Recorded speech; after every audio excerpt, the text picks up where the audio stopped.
Good day! I greet you in the precious name of Jesus Christ. When David brought the ark of God to the city of David, Asa reached out his hand to hold the ark, because the oxen stumbled, and right there, God struck him down, and he died. 1 Chronicles 13 verse 12 to 13 says, David was afraid of God that day, and asked, "How can I ever bring the ark of God to me?" He did not take the ark to be with him in the city of David. Instead, he took it to the house of Obed-Edom, the Gittite. Imagine your home becoming the dwelling place of God's presence. This is what happened to Obed-Edom. The ark remained in his house for 3 months. And the word says that during that time, the Lord blessed everything connected to his family. His wife, his children, his possessions, his future. Everything began to change because God's presence was welcome in that house.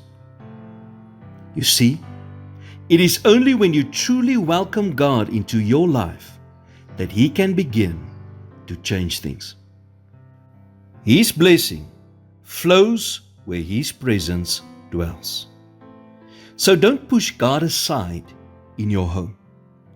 No, make Him the center of your home. Let His presence shape your marriage. Let His presence shape the atmosphere for your children.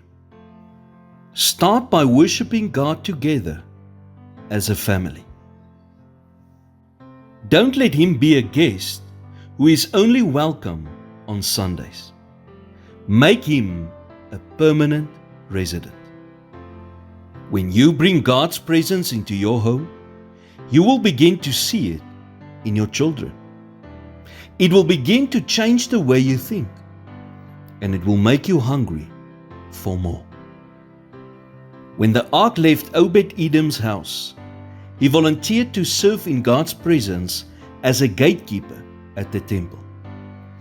This is the power of welcoming God into your life and your home. Once you have tasted His presence, you will not want to live without it. Lord, I welcome your presence into my home and my heart.